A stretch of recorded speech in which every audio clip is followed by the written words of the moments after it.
Les maîtres du mystère.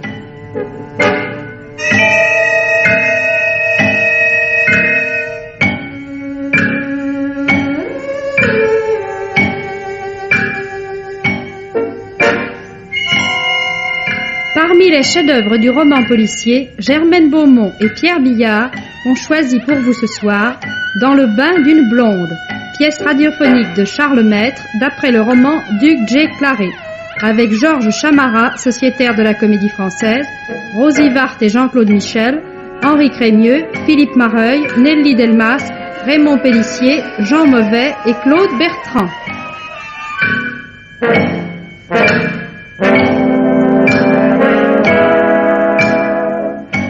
Chronique de Germaine Beaumont et Roger Régent, prise de son Jean Delanduc, opérateur Charles Marier, assistante Marie-Denise Vanda, réalisation Pierre Billard.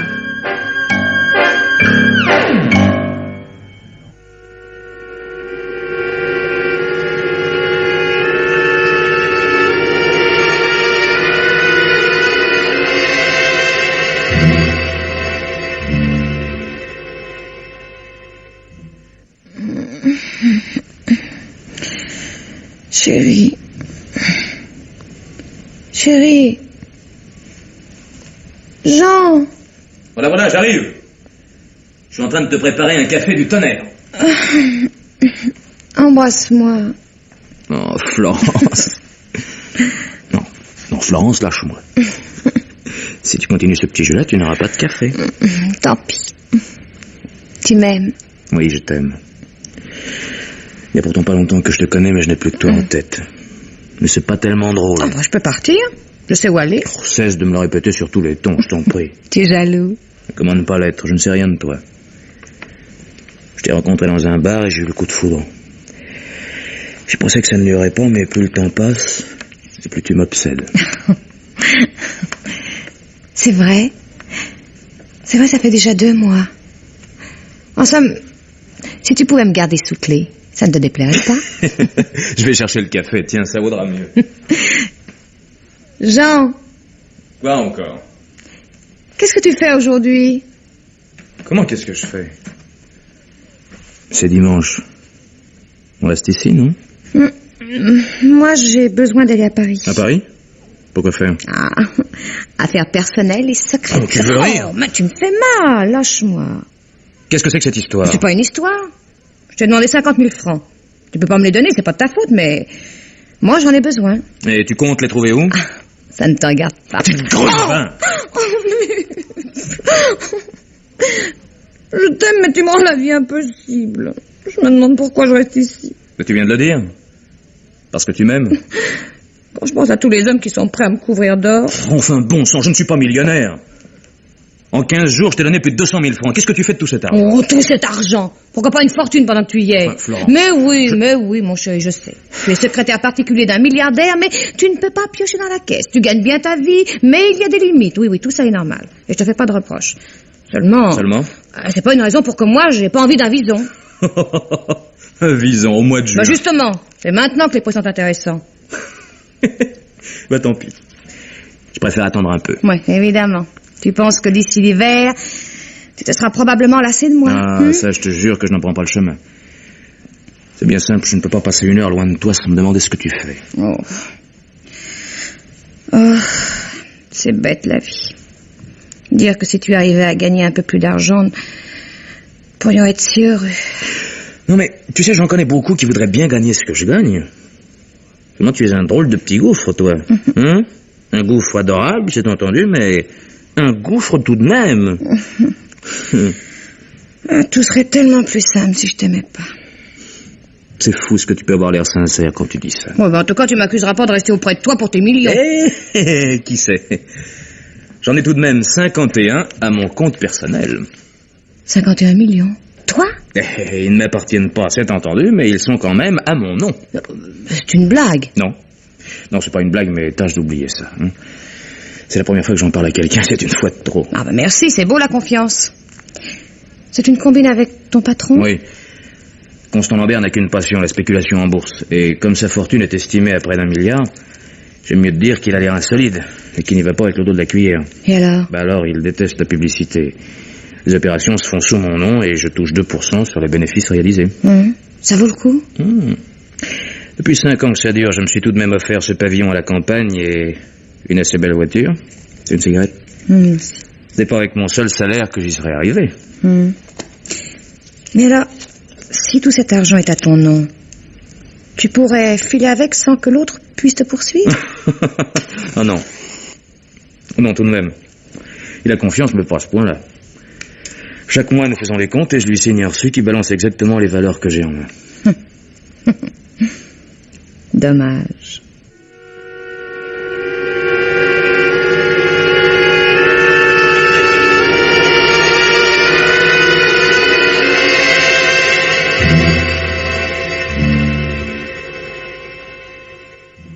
Bon, déduction faite de votre commission, vous devez avoir en compte la somme de 51 106 396 francs. Exact? 106 396, exact, monsieur. Voici le nouveau reçu que j'ai préparé. Parfait, voilà qui est réglé. Ah, demain matin au bureau, je vous parlerai d'un autre projet que j'ai en tête. Pour l'instant, c'est la corvée. Mon imbécile de neveu qui vient dîner. Comme tous les mardis. Comme tous les mardis, oui. Je me demande d'ailleurs pourquoi cette habitude. Je ne peux pas le souffrir. Sans doute un reste d'esprit de famille. Oh, puis il est ton seul parent. Ah, justement, quand je pense que ce crétin va hériter toute ma fortune, cela me donne envie de me marier. Tenez, rendez-moi service. Hein? Restez à dîner et embarquez le plus vite possible. C'est que... Quoi? Qu'est-ce qu'il y a? Vous n'êtes pas libre? Si, mais je... Enfin, votre neveu va s'étonner, je ne suis pas un habitué de votre table. Eh bien, il s'étonnera. Voulez-vous que ça me fasse?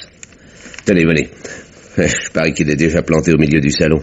Mais surtout, n'oubliez pas, hein, sitôt le café bu, vous vous arrangez pour qu'il file avec vous. Très bien, monsieur. J'essaierai.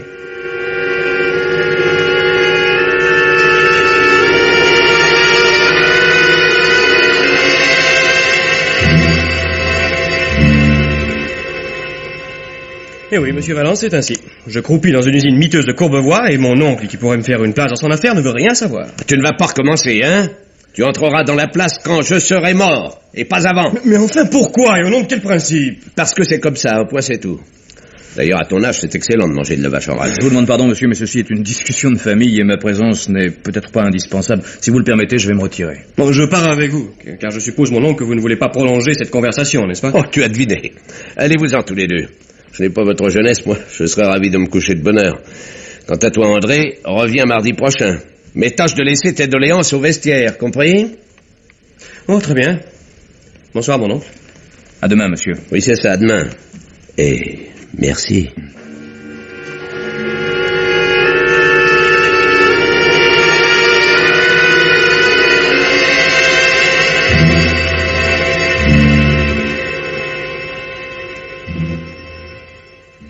Tu es un amour. Je t'adore. Mais c'est bien vrai, au moins, tu vas pas changer d'avis. Mais non. Mais qu'est-ce que tu as? On dirait que tu es fâché. Je ne suis pas fâché, mais tu m'agaces. Tu parles de tout ça comme s'il s'agissait de faire une bonne blague. Il s'agit de gagner beaucoup de sous pour me garder près de toi. Tu trouves que ça n'en vaut pas la peine? Mais si, bien sûr. Maintenant que c'est décidé, je donnerai cher pour que tout soit fini. Quand est-ce que tu... Mardi prochain, si j'ai la clé de l'appartement. Sinon, le mardi suivant.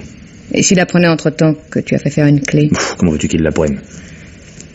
La clé lui sera envoyée au bureau sous pli recommandé, c'est moi qui trie le courrier 1 heure avant son arrivée. Je mets l'enveloppe dans ma poche et le tour est joué. En somme, tout est prêt. Non, il faut encore que je fasse adapter un silencieux sur mon revolver. Et ça ne sera pas le plus facile. Oui, c'est vrai. Et puis, se mettre enfin d'accord sur la façon de retenir le neveu durant toute la nuit. Ah. Tu veux toujours pas que je m'en charge? Non, rien à faire. Oh, ce serait pourtant la meilleure solution. Trouver une fille à lui jeter dans les bras, c'est facile. Mais être sûr ensuite de son silence, ça, c'est notre histoire. Puis tu dis toi-même que tout repose là-dessus. D'accord, mais c'est plus fort que moi. Même pour 50 millions, je ne veux pas que tu passes la nuit avec un autre. Bon, très bien, très bien. J'ai une bonne copine, Glory. Elle a un petit studio près de la Porte Champéret.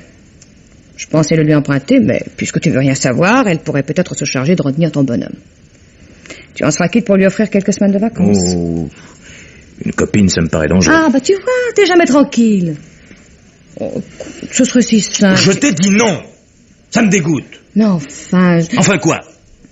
Mes parents ont juré que cette idée te fait plaisir. Oh, c'est pas ridicule, tu veux. Puisque tu es au courant, ce serait pas comme si je te trompais vraiment. Je trouverai autre chose, laisse-moi réfléchir.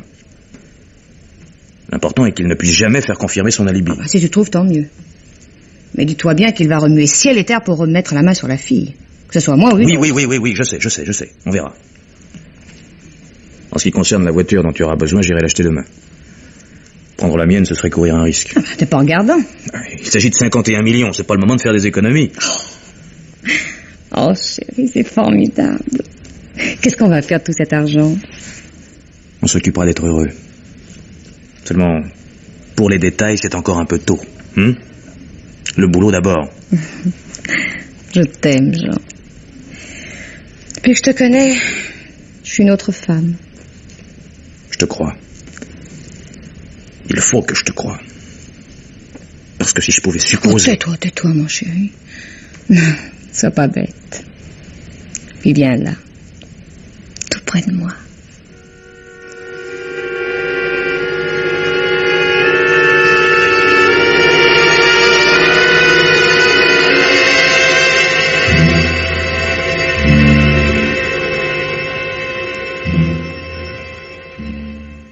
Alors, monsieur Valence, vous dînez ici ce soir, hein? Non, rassurez-vous, je ne fais que passer. Une petite communication à faire à votre oncle. Mais pourquoi, rassurez-vous? Entre deux hommes qui n'ont rien à se dire, votre présence serait plutôt souhaitable. Ah, vos rapports sont toujours aussi tendus. Pourquoi voudriez-vous que ça change? Et dans votre boîte, vous n'êtes pas encore associé? Associé? Mais j'ose même pas demander une augmentation de peur qu'on me réponde que mes services ne sont pas indispensables. Oh. Tout ceci est idiot. Vraiment, quand je pense que nous cherchons justement un ingénieur à l'usine, ça... Enfin, espérons qu'un jour ou l'autre, votre oncle finira par changer d'avis. Et sur quoi devrais-je changer d'avis, monsieur Valence? Ah, monsieur Valence était en train de me dire que vous cherchiez un ingénieur, alors je pense... Tu penses trop, mon garçon. Et tu oublies que dans mon usine, ingénieur et neveu sont pas conciliables. Quant à vous, monsieur Valence, je m'étonne que vous parliez ainsi à tort et à travers. Bon, je vous prie de m'excuser, monsieur, mais... Monsieur André est votre seul parent et je crois tout de même que vous en arriverez à réviser votre refus. Qui sait? Après tout, rien ne m'obligerait à lui offrir un pont d'or. Un pont d'or? Donc vous voulez dire que s'il vous arrivait de me faire rentrer à l'usine, ce serait sans doute pour le plaisir de me payer plus mal que tous les autres? C'est probable, en effet. Mais ce n'est pas la peine de t'égosiller ainsi. Même si ce jour doit arriver, c'est moi seul qui en déciderai. Mais qu'est-ce que vous avez donc à la place du cœur? Et que croyez-vous qu'on va vous enterrer avec votre fric? Je ne l'emporterai pas, c'est entendu. Mais je ne te conseille pas de faire déjà des calculs. Je connais des tas de bonnes œuvres qui pourraient bien se substituer à toi. Oh, mais commandons! Là, la fondation Louis-Constant Lambert, bienfaiteur de l'humanité, avec la bobine du bienfaiteur dans le hall central. Donc, ça mourir de rire. Espèce de petit mufle, si tu t'imagines... Messieurs, je m'excuse, mais je suis navré d'assister à une telle discussion. Le personnel va vous entendre. Eh bien, en ce cas, allez-vous-en. Quant à toi, jeune imbécile, tu vas savoir ce qu'il en coûte de ne pas savoir maîtriser sa langue. Je sais ce que ça va me coûter. Je le sais même très exactement. Ça vous empêchera pas de crever tout seul dans votre coin.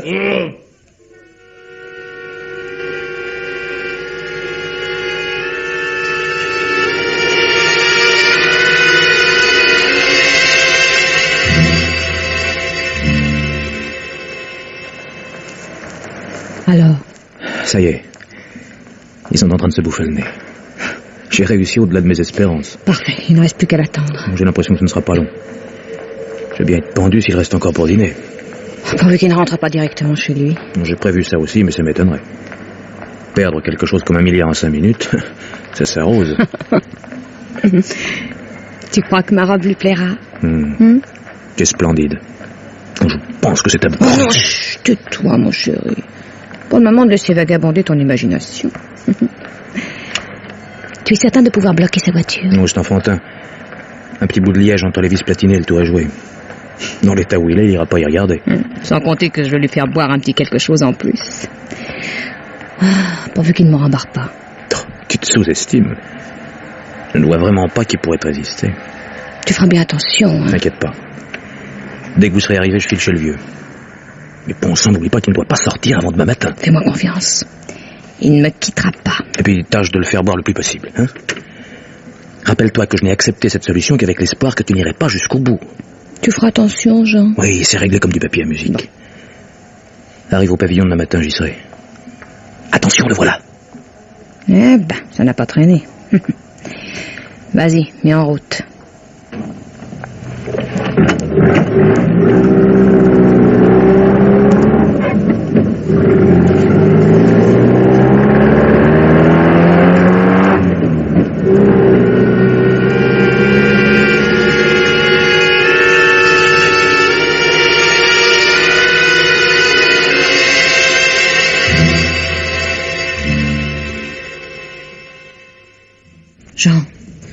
Jean, réveille-toi, c'est moi, Florence.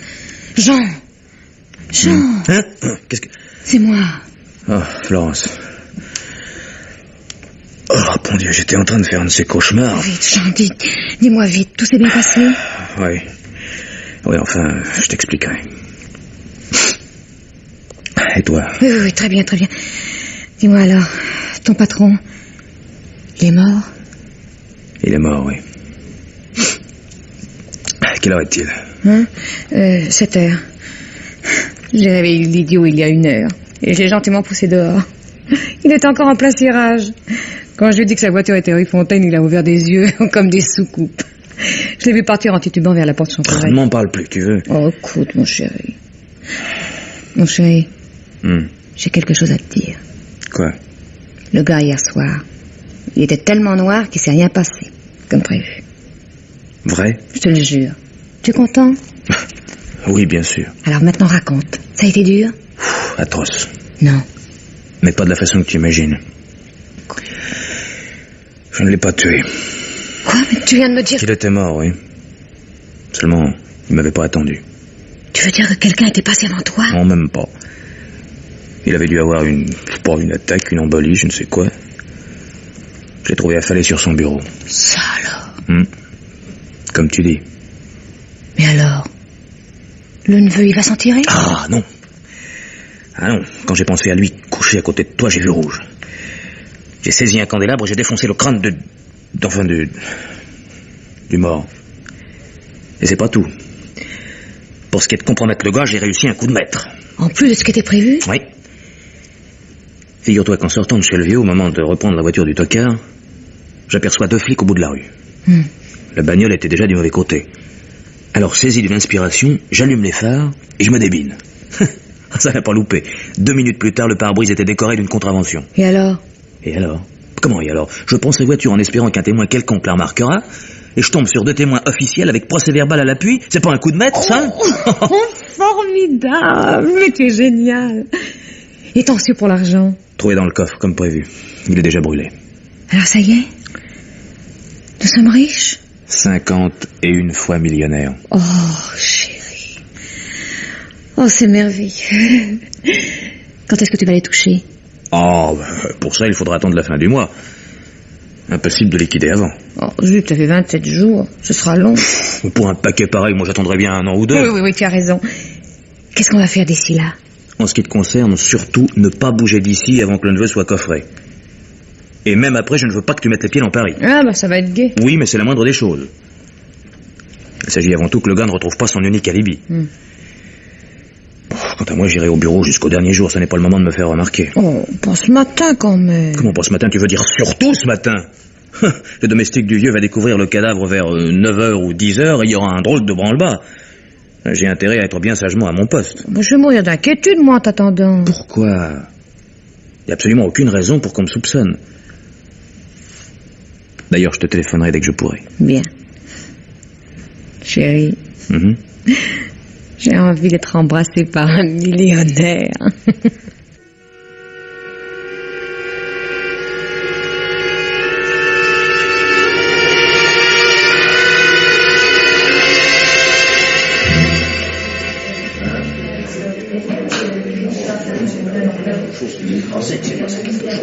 Où allez-vous? Je suis le secrétaire de la victime. Le commissaire Pellissier m'a convoqué. C'est bon, montez. Merci.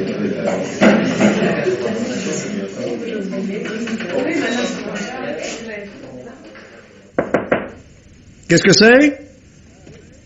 Jean Valence, monsieur le commissaire. Je suis le... Ah oui, le secrétaire. Entrez. Messieurs. Bonjour, monsieur André. Bonjour, Valence. Vous étiez le secrétaire particulier de M. Constant Lambert. Et vous étiez ici, hier soir, en même temps que monsieur. C'est exact? Oui, c'est exact. Je suis resté de 7h15 à 8h environ. Donc, vous avez assisté à l'algarade. Oh, algarade. Non. Pas la peine de vouloir ménager monsieur. Il nous en a parlé de lui-même. Ben, pourquoi n'aurais-je pas parlé? Je suis parti d'ici immédiatement après monsieur Valence, et mon oncle était tout ce qu'il y a de plus vivant. Le domestique vous l'a confirmé. Oui. Seulement, votre oncle a été assassiné au milieu de la nuit. Et ce, alors qu'il avait déjà commencé la rédaction d'un Nouveau Testament. Or, vous êtes incapable de me fournir un alibi pour tout le temps qui va de 11h du soir à 7h du matin. Comment incapable? Je vous ai... Mais oui. C'est noté. Vous avez levé une blonde sensationnelle du côté de la rue Fontaine et elle vous a emmené chez elle. L'ennui, c'est qu'à part ce joli prénom de Sophia, vous n'êtes même pas capable de vous rappeler son adresse. J'étais complètement noir, je vous l'ai dit. Va pour hier soir. Mais ce matin, vous auriez au moins pu... Elle m'a flanqué à la porte à 6h du matin sous prétexte que son mari allait rentrer. Ah, vous y voyez clair, vous, quand vous avez la gueule de bois? Si vous le voulez bien, restons-en à votre cas particulier. Vous faites une conquête.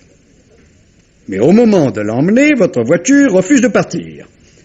Je croyais que vous étiez ingénieur, monsieur André Constant Lambert. Quand on est avec une poule et qu'on est sous, on s'en ressent très peu pour la mécanique, vous savez. Et puis la fille avait une voiture. Ah oui, c'est vrai. C'est vrai, j'oubliais. Quelle marque, cette voiture? Je vous ai dit que je ne me rappelais pas. Quelque chose comme une frégate ou une 403. Couleur? Peut-être bien noire. Oui, ou peut-être bien grise, n'est-ce pas? Ce qui m'étonne, voyez-vous, monsieur Constant Lambert, c'est qu'avec une mémoire aussi déplorable, vous ayez su ce matin où retrouver la vôtre de voiture. C'est la fille qui m'a rappelé où je l'avais laissée. J'ai même retrouvé une contravention sur le pare-brise. Tiens. Et la panne, vous l'avez réparée? Non. Ça, je n'y comprends rien, mais ma voiture est partie au quart de tour. Bizarre. Oui, bizarre ou pas, c'est comme j'ai l'air de vous le dire. Passons. À quel sujet cette contravention? J'en sais rien. Je l'ai fourré dans ma poche sans même le regarder. De telle sorte, j'imagine, qu'elle doit s'y trouver encore. La voilà. Bon, si vous pourriez employer un autre ton... Non. Vous occupez donc pas du ton que j'emploie. Voyons un peu cette contredanse. Dites donc, jeune homme, vous allez vous foutre de moi encore longtemps? Je comprends pas. Commissariat de la Porte Dauphine. Minuit 40. Stationnement irrégulier du côté père, phares allumés. Devant le 17 de la rue Spontini. C'est-à-dire ici même. À 2 pas de cet immeuble. Qu'est-ce que vous dites de ça? Mais... Qu'est-ce que ça veut dire? Et il a encore le culot de faire l'imbécile.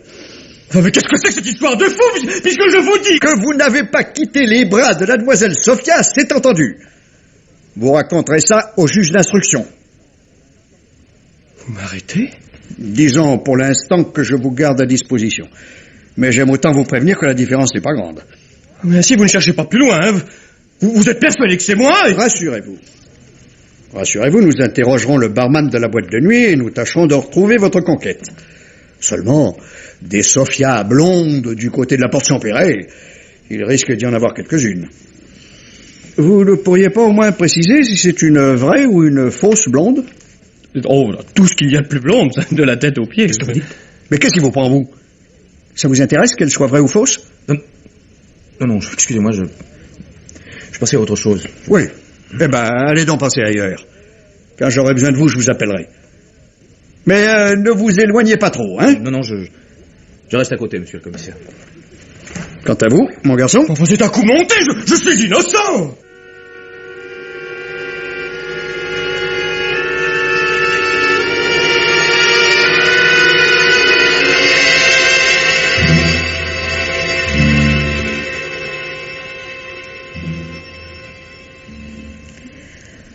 C'est merveilleux, mon chéri.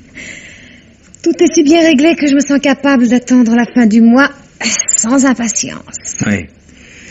N'empêche que si tu n'avais pas éprouvé le besoin de me mentir, ce serait encore plus merveilleux. Oh non, tu vas pas encore mettre ça sur le tapis. Hier soir, tu m'as juré qu'on n'en parlerait plus. Ah, qu'est-ce que tu veux? C'est plus fort que moi, ce mensonge m'obsède. Parfait. Ça m'apprendra à vouloir te ménager. Je mens parce que je sais qu'une certaine image va te faire du mal et Et que ça me retombe dessus. Mais qu'est-ce que ça pouvait me faire de te l'avouer puisque c'était convenu? Bon, très bien, va pour le mensonge pieux. Mais tu ne m'empêcheras pas de penser que pour... Ce téléphone me rendra malade. Bon, ça doit être le bureau, j'ai prévenu que je resterai ici. Allô? Oui? Ah, bonjour Edith, qu'est-ce qui se passe? Ah, oh, vous savez, moi et les devinettes. Quoi? Mais comme... Non. Mais si, bien sûr, seulement... Pourquoi, moi? Bon, attendez, je saute de ma voiture et j'arrive. C'est ça, tout de suite. Mon Dieu. Une tuile? Plutôt. Ils ont lâché le neveu. Le médecin légiste a découvert que le vieux était mort de sa belle mort. Oh, ça marchait trop bien. Le gars a pris possession de la place et il paraît qu'il fait un foin de tous les diables. Il veut me voir tout de suite. Tu crois qu'il a des soupçons? Bon. Je ne vois pas comment il en aurait. Tu vas y aller? Bien obligé. Oh. D'ailleurs, j'aime autant savoir ce qu'il a dans le crâne. Surtout ne bouge pas d'ici et ne réponds même pas au téléphone.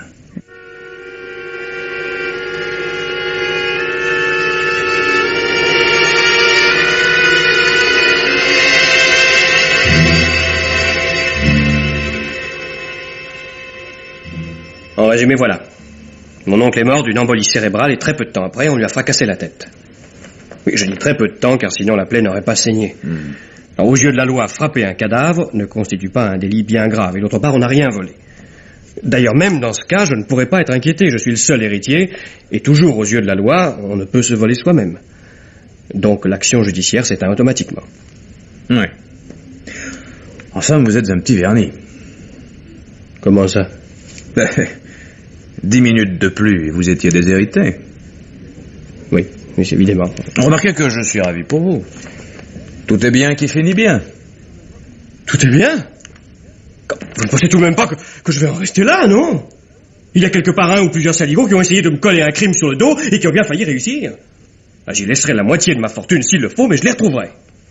D'ailleurs, la police va me donner un coup de main parce que ça les intéresse tout de même un petit peu. Et vous avez une idée? Je ne vois pas pourquoi et où serait l'intérêt d'une pareille combine. À moins qu'on ait tout de même volé quelque chose. Non, je ne crois pas. Ah, vous serez convoqué cet après-midi pour l'ouverture du coffre. Autrement dit, vous êtes prêt à vous lancer, mais il vous manque la piste. Et la souris, alors? Je fouillerai Paris maison par maison, mais je la retrouverai.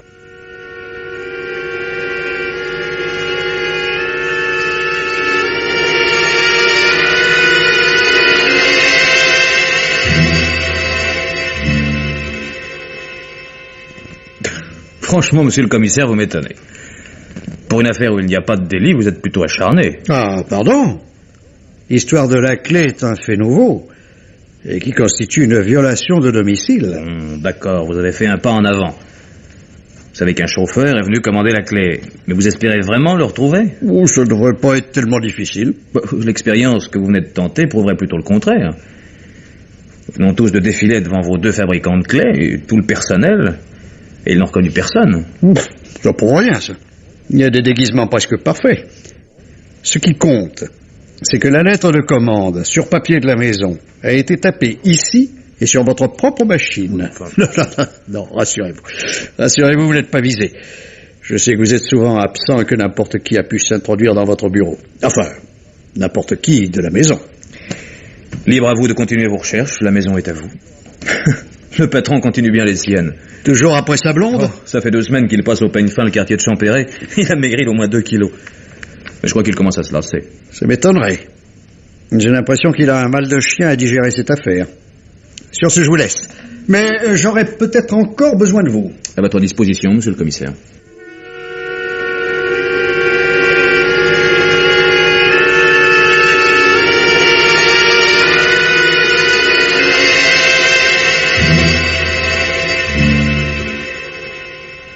Bon sang, je ne sais pas si c'est une idée, mais il m'a semblé que le fabricant de clés lorgnait ma chevalière. Ah, c'était bien la peine de me déguiser aussi parfaitement et d'oublier un détail comme ça. Quel crétin! Valence, ça y est, j'ai retrouvé ma blonde. Qu'est-ce que vous dites? Oui, Florence Rivière. J'ai retrouvé son nom et une première adresse. Elle n'y est plus et c'est un nouveau concierge, mais j'ai l'adresse de l'ancien. Comment avez-vous... Oui, ça vous épate, hein. Eh bien, pour tout vous dire, j'ai une veine presque incroyable. Je marchais dans l'avenue Victor Hugo et je pensais justement abandonner tant j'en avais marre. Oui. Et tout à coup, je tombe en arrêt.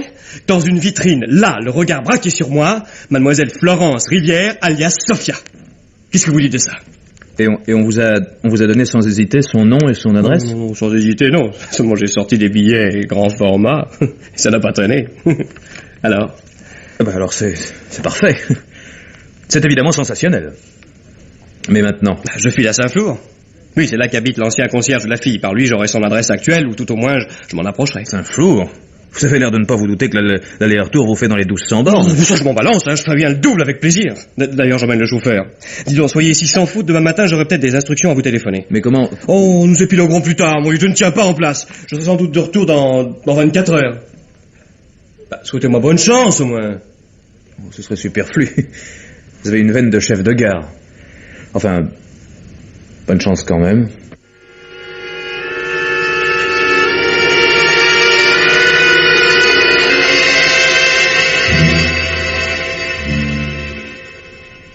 Mais enfin, comment veux-tu que j'explique ça à Glory?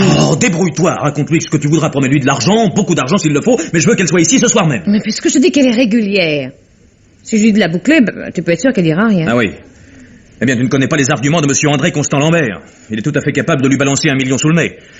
Oh, quand je pense que c'était là ton ancien appartement et que tu ne me l'as pas dit, non, mais quelle couche! Non, mais est-ce que je pouvais prévoir aussi loin? Le concierge de Saint-Flour va lui donner directement l'adresse de Glory. Et pour tout arranger, tu as été dire à cette gourde que tu serais ici, à Poissy. C'est aussi fort que de laisser traîner ses photographies dans les vitrines. Oh, écoute, Jean, le coup de la photo, c'est quand même pas de ma faute, Mais hein. non, Bon, et puis c'est pas la peine de perdre notre temps à discuter. Qu'est-ce qu'elle fait, ta Glory, dans la vie? Un peu de tout, publicité, nuit artistique... Etc., je vois, oui. Bon, téléphone-lui que j'ai besoin d'un modèle à demeure pour une semaine. Et que je lui offre 200 000 francs. Je passerai la prendre chez elle ce soir, qu'elle ne dise à personne où elle va. Bon, où vas-tu? Allez chercher du matériel, pour avoir l'air d'un photographe. Pas la peine qu'elle sache qu'il s'agit d'un travail bidon.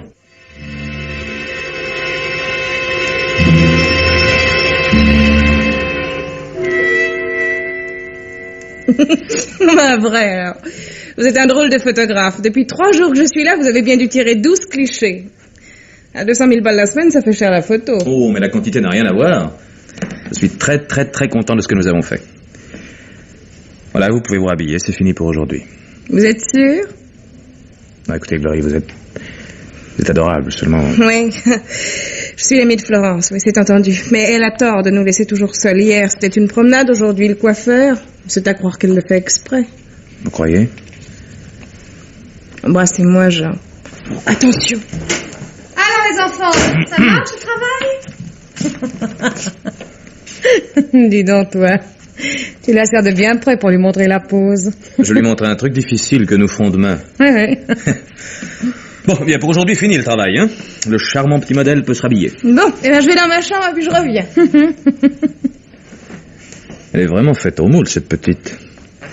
Et je commence à devenir un photographe très possible, tu sais. Non, mais tant mieux, mon chat, tant mieux. Mais tu devrais t'en recoiffer un peu. On jurait que tu sors du lit. Ah. Tu vas au bureau demain? Oui, le matin seulement.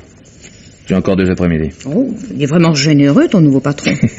Il est tellement content d'avoir retrouvé la maison où il a passé sa fameuse nuit qu'il accorderait n'importe quoi à n'importe qui. Et l'absence de Glory, ça l'inquiète pas? Non, il a arrosé la concierge qui a promis de le prévenir dès qu'elle reviendrait. Et comme il est persuadé que Glory le mènera directement jusqu'à toi, il est tranquille. Eh ben, tant mieux. Comme ça, tout le monde est tranquille. Et dans 5 jours, la fortune est à nous. Ah, ça me fait penser qu'il faut que je prépare une lettre de démission. Je tiens à partir dans les règles. Mais ils vont pas trouver ça bizarre? Pourquoi? Après tout, j'étais le secrétaire du vieux Constant Lambert. Je peux très bien ne pas vouloir continuer. Ah bah, puisque tout est si parfait, tu devrais nous emmener dîner dans une auberge des environs. Du moment qu'on se rapproche pas de Paris, c'est sans danger. À te juger, va prévenir Glory. Ça nous fera une distraction et puis ça nous changera de tes éternelles conserves.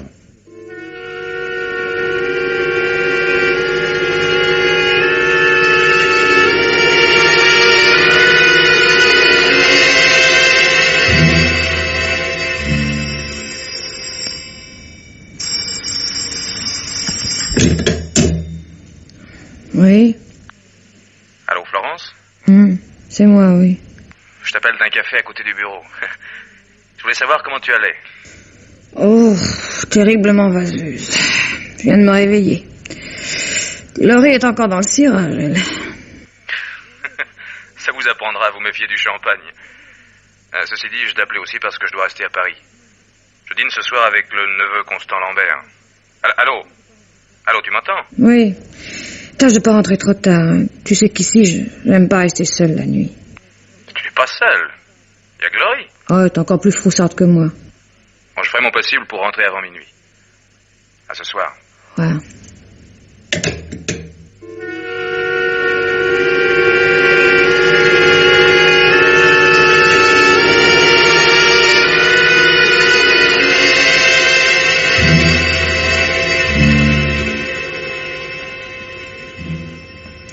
Jean! Oh, c'est toi, Jean! Qui veux-tu que ce soit? Oh, Jean, c'est atroce! Oh, ça fait 1 heure que je suis là à t'attendre sans oser bouger. Qu'est-ce qu'il y a? Tu es malade? Oh, non. Oh, non, c'est Glory! Glory? Quoi, Glory? Qu'est-ce qu'elle a fait, Glory? Enfin, parle, bon sang! Elle est morte! Quoi? C'est un accident avec ton revolver. Revolver? Mais qu'est-ce que... Écoute, elle avait peur parce qu'il faisait nuit et que tu n'étais pas là. Alors, pour la rassurer, je lui ai montré ton revolver. Oui. Elle m'a demandé comment ça marchait. Et puis, je sais pas comment c'est arrivé. Elle a posé un petit cri et elle est tombée à mes pieds. Mon Dieu. Oh, qu'est-ce qu'on m'a fait, Jean? Il est cuit maintenant. Il n'y a plus qu'à appeler la police. La police? Non, mais tu es fou. Non, il doit bien y avoir un moyen. Un moyen? Quel moyen? Non, mais je sais pas, il faut réfléchir. Réfléchir, espèce d'idiote! Tu me fais mal, Jean. Un accident, hein? Qu'est-ce que tu as? Et pourquoi tu me regardes comme ça? Avoue que tu l'as fait exprès. Oh, mais tu es fou. Pourquoi je l'aurais tué? Tu m'as vu l'embrasser hier. Et tu l'as tué par jalousie. Oh, imbécile. Ça m'a 2 jours de toucher l'argent et de partir ensemble. Tu voudrais que je m'inquiète pour un baiser? Et alors pourquoi? Pourquoi? Je te jure, c'est un accident. Où est-elle? À côté. Dans le salon. Viens.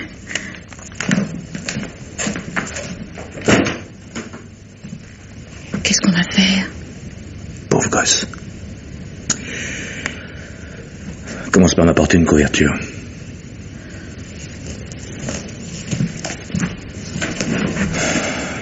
Bon sang de bon sang. Tiens. Voilà, Jean. Aide-moi. Oh non, j'ose pas. Aide-moi, idiote. C'est pas le moment de pleurnicher. Oh non, Jean. Personne ne sait qu'elle est ici. Et comme elle a prévenu sa concierge qu'elle partait pour 1 semaine, il se passera un bout de temps avant qu'on s'inquiète de sa disparition. Avec un peu de chance, on devrait pouvoir s'en tirer. Comment? En l'immergeant quelque part assez loin d'ici. Va me chercher des ciseaux pour couper ses vêtements, il faut la déshabiller. Oui. Tiens, voici. Mais tu vas le faire, oui, hein? Oui, donne. Toi, va au garage et sors ta voiture. Tu approcheras de la porte en marche arrière. Bien. Et tâche de ne pas ameuter tout le quartier en emballant le moteur, hein? Oui, Jean.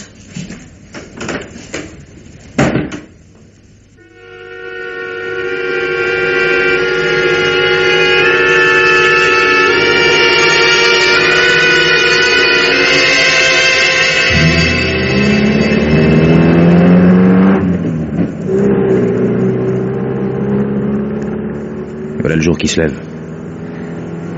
On ne peut plus rien tenter maintenant, il fait trop clair. Qu'est-ce qu'on va faire? Oh. Rentrer nous coucher et attendre la nuit prochaine. On ne peut rien faire d'autre. Et après? À 100 km d'ici, je connais un vieux château abandonné avec un puits quasiment sans fond. On ne la retrouvera jamais. C'est long, 100 km. Oui, d'accord, mais c'est beaucoup plus sûr que la rivière. Dommage que je n'y ai pas pensé tout de suite. Et si on irait maintenant? Non, c'est dimanche et il va faire beau. Avec la circulation et les flics, un pépin est vite arrivé. Et puis on a besoin de se reposer. Le château est sur une colline et il n'y a pas de route. Y monter le colline ne sera pas une petite affaire. Oh, j'en peux plus, moi. C'était si simple, la rivière. Simple? Tu viens de le voir comme c'est simple.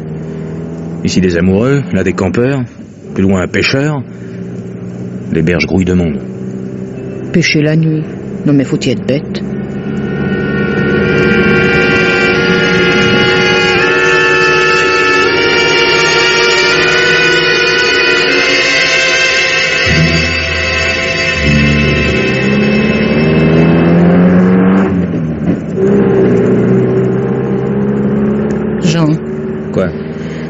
peur, Jean. Non, cette fois, c'est pas le moment de flancher. 100 km aller-retour et nous serons débarrassés.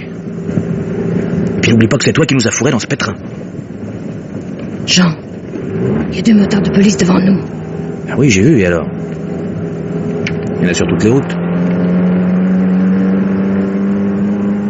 Qu'est-ce que ça veut dire? Maintenant que je les ai dépassés, ils accélèrent. Ils nous rattrapent. Oh, ça y est, cette fois c'est fini. Surtout, n'aie pas l'air d'avoir peur. Non. Et tais-toi, ce n'est peut-être rien. Oui.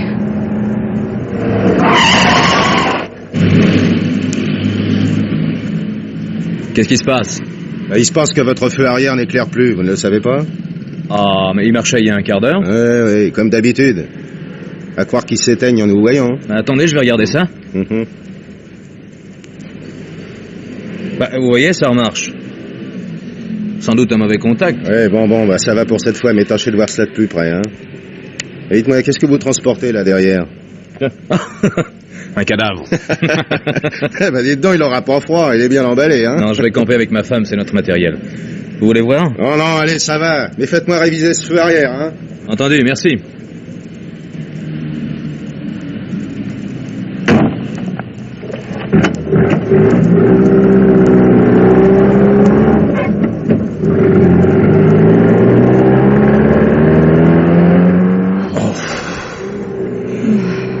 Oh, mon Dieu. S'il m'avait regardé de plus près, on était cuit. Je ruisselle littéralement. Allume-moi une cigarette. Je peux pas. J'ai la grelotte.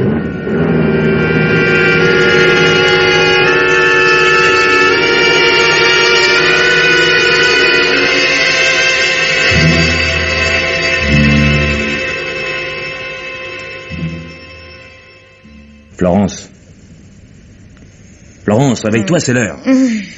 Allez, le grand jour est arrivé, c'est pas le moment de traîner au lit. Oh, chérie, c'est vrai. C'est aujourd'hui. Enfin. Allez, debout, j'ai dit. Hop, ça y est.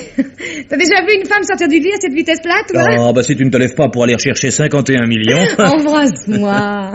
Écoute, j'ai pas le temps de te faire un cours sur le contrôle des devises, mais tu peux me croire. Tu m'as dit que tu avais des relations bancaires. Non, ça prendrait au moins 15 jours et ce serait dangereux quand même. Non, le mieux est de filer à Monaco et de louer un bateau. On franchit plus facilement des eaux territoriales qu'un poste frontière. Bon, alors mon plan tient toujours. On met le fric à la consigne jusqu'au départ du train. Oui, c'est une excellente idée même. Je me demande comment je n'y avais pas pensé. Oh, c'est fou, j'arrive pas à y croire. Demain, nous allons nous réveiller millionnaires. Oui, mais tu feras ta petite chatte demain. Hein? Maintenant, on s'habille et on file. Rendez-vous à 10h30 devant la gare de Lyon et tâche d'être aussi peu voyante que possible. Oh, fais-moi confiance, je serai méconnaissable. Bon, dis donc, j'y pense. Tu as bien nettoyé les taches dans la voiture. Oh, j'ai oublié. J'avais préparé le flacon d'ammoniac et après ça m'est sorti dessus de la tête. C'est malin. Oh, attends, j'y vais. Non, habille-toi, je vais le faire. Tu es capable d'en laisser la moitié.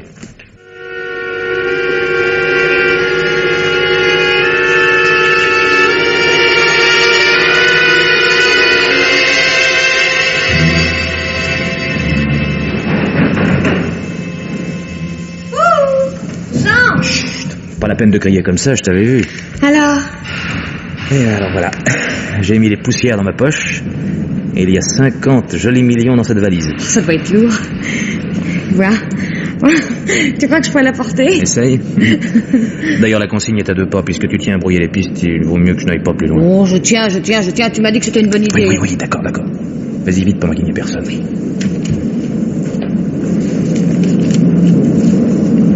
Voilà, c'est fait. Je te donne le ticket, mais ne le perds pas, hein? Oh, je perdrais plutôt ma tête. Maintenant, retourne au pavillon, je n'aime pas devoir traîner dans Paris. Moi, je file au bureau poser ma démission et je te rejoins pour déjeuner. D'accord. J'ai juste le temps de te faire cuire un petit poulet. Se faire cuisinière le jour où on devient millionnaire. C'est pas banal, hein? Justement, ce sera la première et la dernière fois.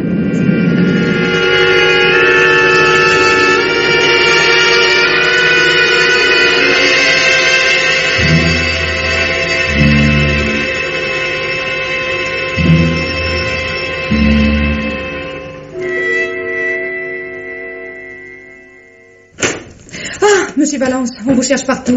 Qui on? Le notaire de la succession. Il est dans votre bureau. Bon, j'y vais.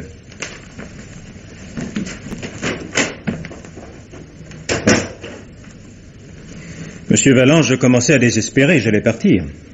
Que se passe-t-il? Je dois vous donner lecture d'une lettre de feu Monsieur Constant Lambert. Une lettre qui vous concerne. Voulez-vous constater, je vous prie, que les cachets en sont intacts? Oui, c'est d'accord. Bon, voici. Je sous-signé déclare que tous les reçus signés par Jean Valence relativement à des valeurs boursières concernent des capitaux qui appartiennent en propre au dit Jean Valence et qui ont été déposés chez moi pour des raisons personnelles. Dans le cas où l'on découvrirait des reçus de cette nature à mon domicile, il conviendrait de les détruire comme étant nuls et non avenus. Fait à Paris ce mardi 2 juin à 22h. Signé Louis Constant Lambert.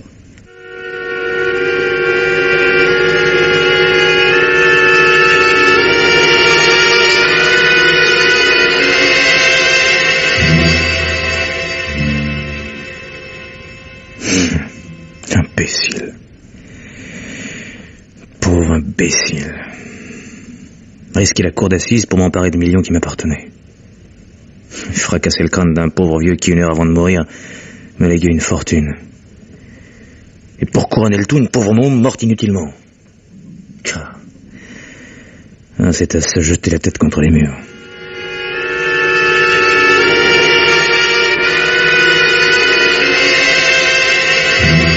Voilà. Et maintenant, petit déjeuner et au travail. Je me sens en pleine forme, mais c'est bien parce que c'est la fin.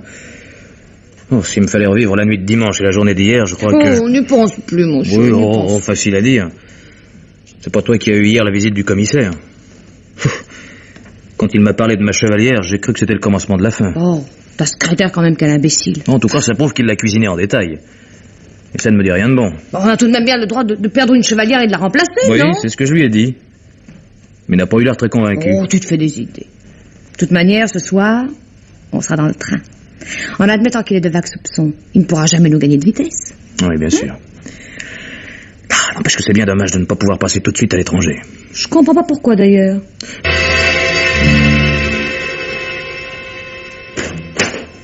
Florence! Florence, où es-tu? J'ai une nouvelle incroyable à t'annoncer, Florence! Qu'est-ce que ça veut dire? Un imprévu? Un accident? À moins que... Non. Non, c'est impossible, le ticket est dans ma poche. Tout de même, j'en aurai le cœur net.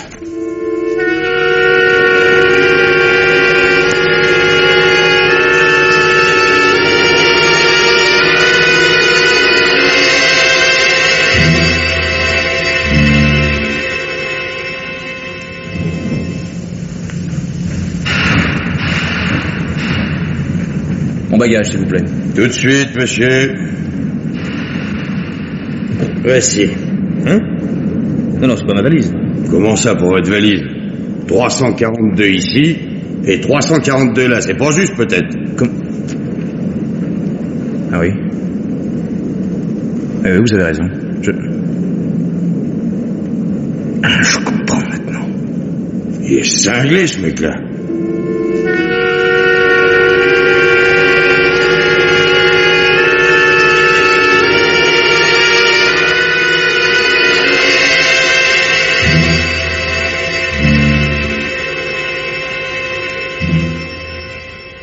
Comme un gamin. Tu t'es fait avoir comme un gamin. Elle a déposé avant mon arrivée une première valise à la consigne. Elle m'a tout bonnement filé le ticket. Et c'est tellement enfantin que je n'y ai vu que du feu. Et Glory, qui me dit qu'elle ne l'a pas tué dans le seul but de me compromettre. Parce que, voleur volé, j'aurais pu tout de même lui mettre la police aux trousses. Tandis qu'avec ce cadavre entre nous, elle est tranquille. Elle sait que je n'oserais pas bouger. Oh, la garce, la traînée. Et c'est pour ça que je suis devenu un criminel. Pour une grue dont la seule idée était d'avoir de l'argent à tout prix.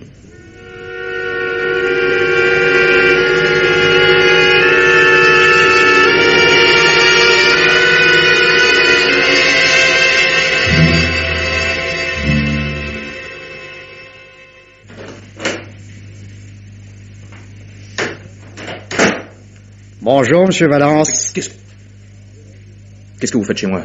Je vais vous le dire. Mais ma parole, on croirait que vous revenez d'un enterrement.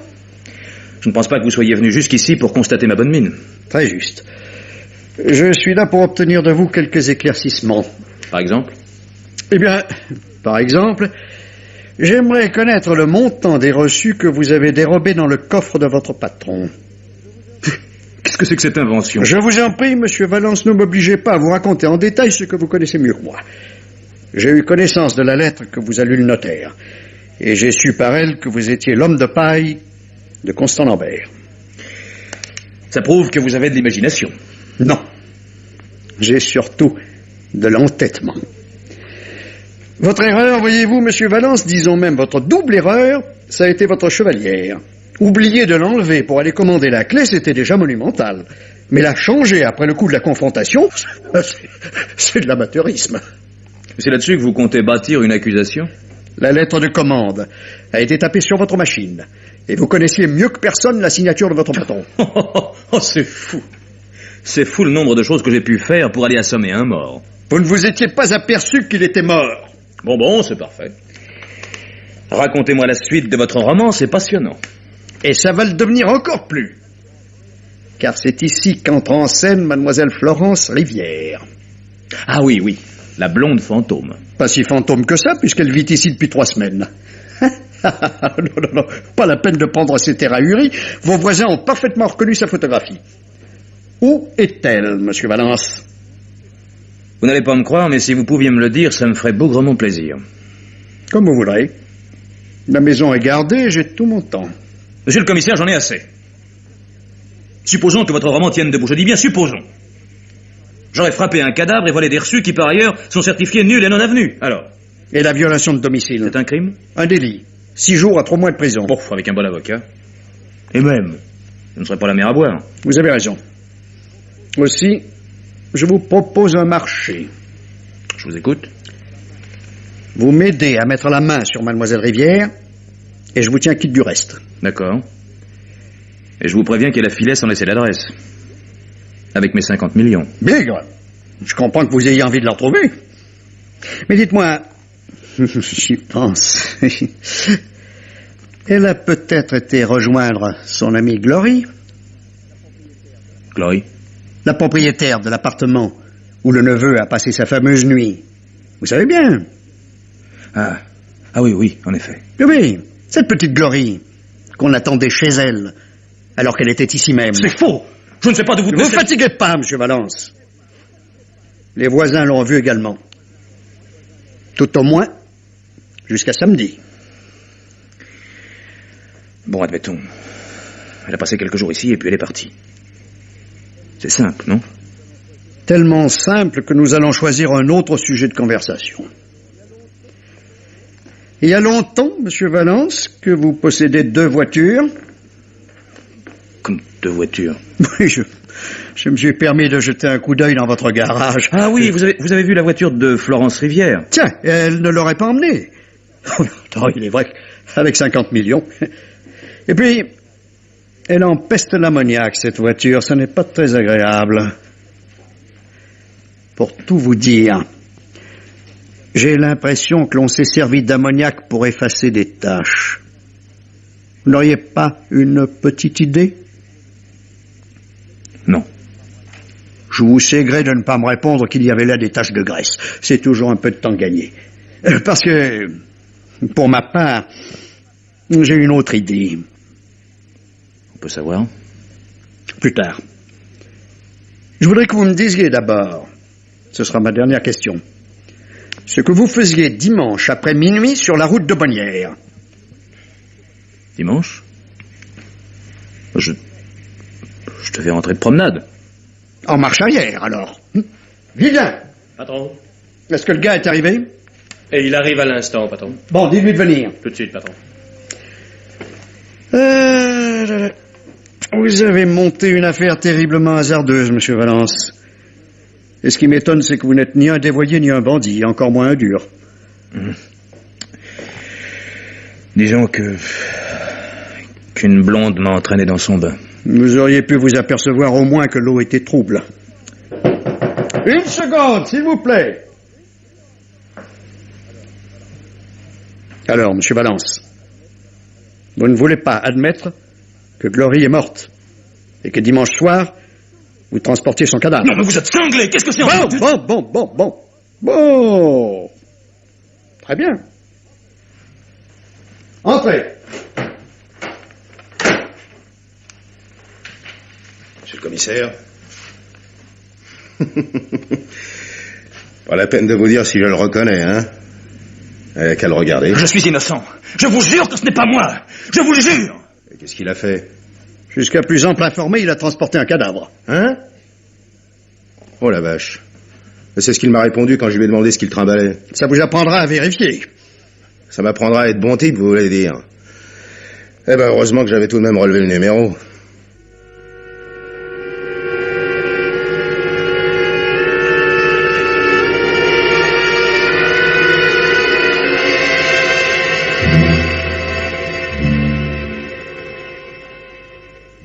Et maintenant, Germaine Beaumont vous parle du dernier livre qu'elle a lu pour vous.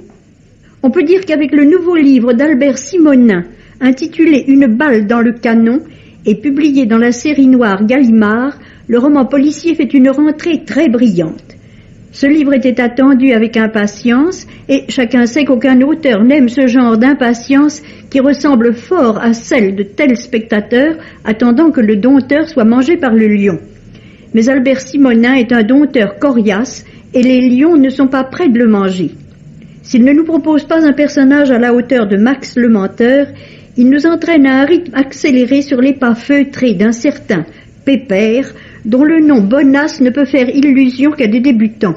Les débutants en l'occurrence sont deux jeunes gens qui, retour d'Indochine, ont placé une somme excessive et naturellement mal acquise dans l'achat d'un cabaret de nuit, le Tip Tap, dont les affaires sont au plus bas. Ce Dick et ce Tony ne sont point antipathiques. Leur amitié, leur confiance mutuelle les sauvent d'une totale dégradation. Ils sont en quelque sorte leur reste et le Pilade de la pègre, mais la pègre les entoure d'un cercle de fer. D'abord, il y a le Maltais qui réclame l'argent qu'il leur a confié, et ce Maltais est un dangereux caïd. Sa spécialité consiste à placer très adroitement sur la tête des gens qu'il n'aime pas le meurtre de gens qu'il aime moins encore. Or, le livre débute par l'assassinat d'un Chinois, Chang, ami de Dick et de Tony, que le Maltais a poignardé. Dick et Tony ne sont pas de taille à lutter contre un tel adversaire. Certes, un secours se présente inattendu sous les traits de ce Pépère tout en velours, douceur paternelle et belles promesses. Mais accepter cette aide soi-disant bénévole, c'est tomber de Caribe en Scylla. Dick et Tony l'apprendront trop tard. On avait contesté à Albert Simonin l'emploi de la langue verte dont il dispose avec une vertigineuse maîtrise. Soit que nos yeux et nos oreilles s'y soient habitués par ses soins, point n'est besoin maintenant d'un lexique pour nous éclairer. Depuis Touchez pas au Grisby, l'éducation du lecteur est faite. Je répète, Une balle dans le canon par Albert Simonin est publié dans la série noire Gallimard. Roger Régent vous parle du dernier film qu'il a vu. En cas de malheur n'est pas à vrai dire une œuvre policière, bien que l'histoire commence par un hold-up. Dans ce roman, Georges Simenon a étudié le personnage d'un homme ayant atteint la cinquantaine et saisi par le démon de midi. Dans le film, le centre de gravité est déplacé vers la jeune personne qui entraîne cet avocat célèbre vers la déchéance. Pour une raison très simple, c'est Brigitte Bardot qui joue le rôle. Que dire de nouveau de cette jeune artiste qui n'est à aucun titre une comédienne, mais simplement une nature, un objet dont les metteurs en scène et les auteurs savent plus ou moins bien se servir. Ici, Jean Orange et Pierre Bost, pour l'adaptation et le dialogue, excellent le dialogue, et Claude Autant-Lara pour la réalisation, ont très bien exécuté leur travail. Mais, si bien fait soit-il, ce film est déplaisant par plus d'un côté, par un étalage complaisant de l'ignominie. Pas plus que Nana, bien sûr, qui s'appuyait sur la renommée de Zola, mais Nana s'insérait dans un ensemble littéraire qui avait tout de même une autre portée. Jean Gabin et Edwige Feuillère sont remarquables, ce qui ne nous étonne pas. Il est curieux et un peu immoral, cependant, que la vedette soit une jeune personne qui, sur le plan du talent, ne leur vient pas à la cheville.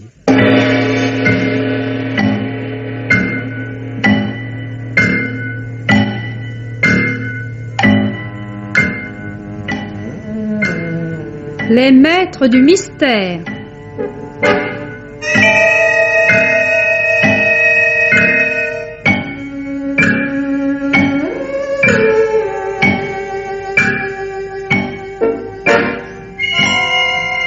Parmi les chefs-d'œuvre du roman policier, Germaine Beaumont et Pierre Billard ont choisi pour vous ce soir Dans le bain d'une blonde, pièce radiophonique de Charles Maître d'après le roman Duc J. Claré, avec Georges Chamara, sociétaire de la Comédie Française, Rosie Vart et Jean-Claude Michel, Henri Crémieux, Philippe Mareuil, Nelly Delmas, Raymond Pellissier, Jean Mauvais et Claude Bertrand.